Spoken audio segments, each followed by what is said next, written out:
अस्सलाम वालेकुम। बिहाड़ी goat farm Mohammad Shahid. हाँ जी दोस्तों, की हाल आ? ठीक हो? अच्छा दोस्तों, जिस तरह का हुण इस टाइम मौसम चल रहा वा, गर्मी दिन ब दिन गर्मी बढ़ रही आ।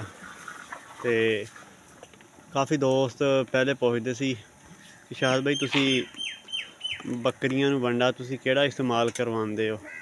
ते पिछले साल भी जदों गर्मी आई सी ते मैं वंडा जिहड़ा ना अपना बना के ते पाना शुरू कर दिता सी बकरियां नूं।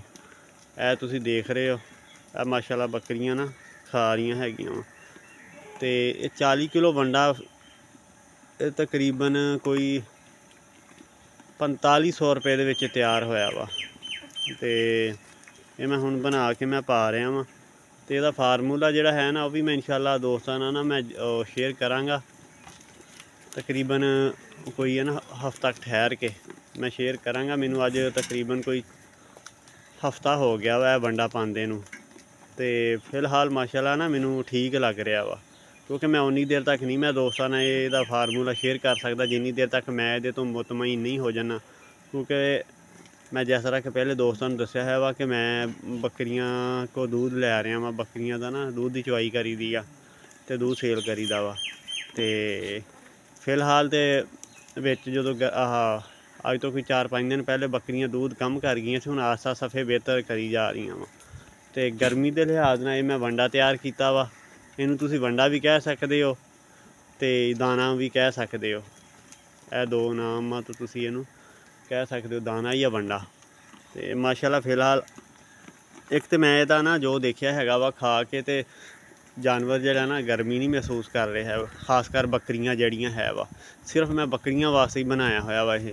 तो बाकी जिहड़े वड्डे बकरे कुरबानी वाले या उधर दूसरे है वा बच्चे, उन्होंने कमर्शली चल रहा वा। यह सिर्फ बकरियां वास्ते मैं बनाया वा।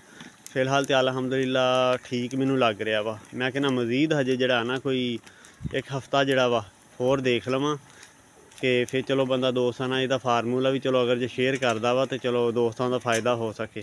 क्योंकि मैं पहले भी दोस्तां नूं यही चीज़ दसी है कि मैं उन्नी देर तक यह चीज़ नहीं शेयर करनी हैगी जिन्नी देर तक मैं किसी भी चीज़ तो मुतमईन नहीं हैगा।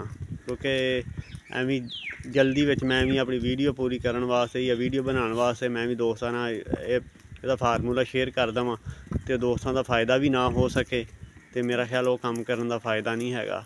क्योंकि जिस तरह कि मैं तुहानूं पहले भी यही चीज़ कही सी कि मैं वो चीज़ शेयर करांगा जिहड़ी मैं खुद प्रैक्टिकल मैं कीता होया वा।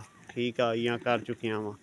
उदां मैं ये कोई चीज़ नहीं इस तरह मैं शेयर करनी हैगी। मेरी वजह तो किसी भी दोस्त का ये गोट फार्मिंग दे विच अगर कोई नया बंदा आना चाह रहा वा या आ चुकिया वा या कोई कर रहा वा, मेरी वजह तो उस बंदे का कोई नुकसान ना होवे। तो इंशाल्लाह फिलहाल तो माशाल्लाह मैनू लग रहा कि इंशाल्लाह ना उम्मीद है कि इंशाल्लाह बेहतर ही रहेगा। माशाल्लाह जानवर खांदे भी ठीक है इनू तो अलहमदुलिल्लाह ना ठीक है वा। दूध की प्रोडक्शन भी जी ना दिन ब दिन बेहतर हो रही है अलहमदुलिल्लाह। ओके जी, अस्सलाम वालेकुम।